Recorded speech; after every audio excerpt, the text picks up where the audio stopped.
पाठ 17वा. वस्त्र आपली गरज.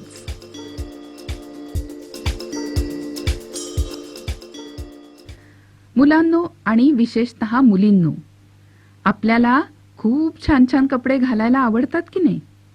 रोज नवीन कपडे घालावे असं तुम्हाला आम्हाला सगळ्यांना वाटतं.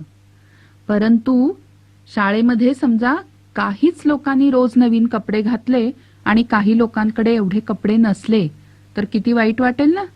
आणि म्हणून शाळेनी प्रत्येकासाठी गणवेश ठेवलेला असतो. गणवेश म्हणजे प्रत्येकाने तेच ठराविक कपडे रोज घालायचे. पण समजा तुम्हाला एका छानशा दुकानात नेलं कपड्यांच्या आणि सांगितलं की तुम्हाला कुठले यातले कपडे हवे आहेत ते सगळे तुम्ही घेऊ शकता. पैशांची काही चिंता करायची नाही. तर मग काय, तुम्ही कितीच्या काय कपडे घ्याल की नाही? छान. आता या 2 मुली या ठिकाणी कपडे घेतायत. आता तुम्ही आणि तुमच्या मैत्रिणींनी निवडलेले कपड्यांची संख्या जुळते का? हो, साधारण जुळते. बरं, म्हणजे तुम्ही जितके कपडे घेतलेत तितकेच तिनं पण घेतलेत. ठीक आहे. आता हे कपडे घेताना तुम्ही ते फक्त आवडले म्हणून घेतलेत की हे कधी कधी घालणार याचा काही विचार केलाय? काहीच नाही विचार केला. दिवसातून किती वेळा कपडे बदलणार आहे? तसे तर सकाळी एक घालणार, संध्याकाळी एक घालणार, रात्री झोपताना एक घालणार. ठीक आहे. पण या निवडलेल्या कपड्यांपेक्षा अजून काही कपडे आपल्याला हवेत असं वाटतंय का? हो, अजून खूप कपडे हवेत असं वाटतंय.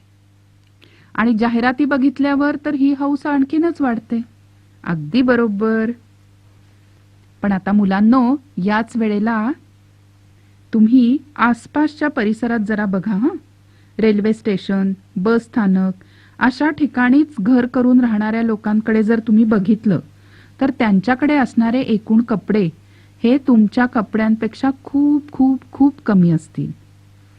ते लोक उन्हाळ्यात, हिवाळ्यात, पावसाळ्यात जे आहे तेच कपडे घालतात. सणासमारंभासाठी सुद्धा त्यांच्याकडे कपडे नसतात. दिवसातून बदलण्यासाठी त्यांच्याकडे कपडे नसतात. म्हणजे तुमच्या असं लक्षात आलं का की कपडे आपण थंडी, वारा, ऊन, पाऊस यापासून रक्षण करण्यासाठी वापरतो. पण सुरुवातीची ही गरज भागली की त्यानंतर जे रोज नवीन नवीन सुंदर कपडे आपण घेतो ती फक्त असते आपली हौस. आणि म्हणून कपडे हवे असणे आणि गरज असणे या दोनही भिन्न गोष्टी आहेत. जाहिरातींमुळे आपल्याला नवीन नवीन कपड्याचं आकर्षण वाटतं आणि हे आकर्षण आपल्या हव्यासामध्ये भर घालतं. ठीक आहे, वाईट वाटून घेऊ नका. पण इथून पुढे कपडे खरेदी करताना ही गोष्ट नेहमी लक्षात ठेवा की आपल्याला त्याची किती गरज आहे. आता हे कपडे किंवा ही वस्त्र कुठून मिळतात तर बघूया. पहिलं आहे हातमाग. हातमागावरती सूत कातून किंवा कापूस पिंजून वस्त्र बनवली जातात. आता महाराष्ट्र राज्यामध्ये वेगवेगळ्या प्रकारची वस्त्र निर्माण होतात. कोणती कोणती? तर ही आहे पैठणची पैठणी, ही आहे येवल्याची साडी, औरंगाबादच्या हिमरू शाली, सोलापूरची चादर, इचलकरंजीचे हातमागावरचे कापड. आणि साड्यांचे प्रकार तर किती!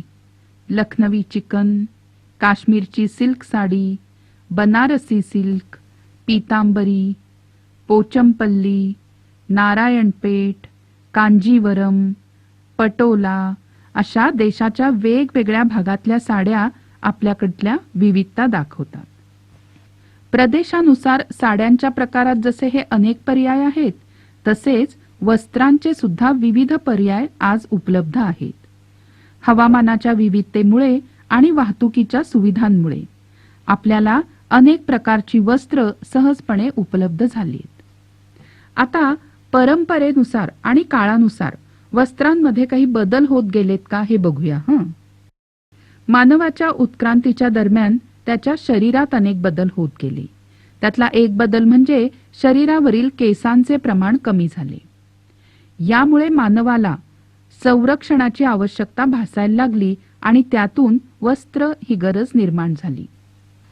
सुरुवातीला मानव वस्त्र वापरत नसे.